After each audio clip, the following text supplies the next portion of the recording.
大家好，我係 John，歡迎嚟到 Macking。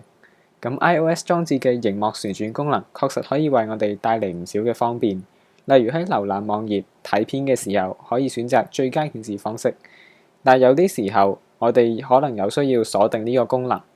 要鎖定呢個功能，我哋首先要撳兩下 Home 掣進入多工處理列，而 iPad 用戶亦都可以用4隻手指由下向上推。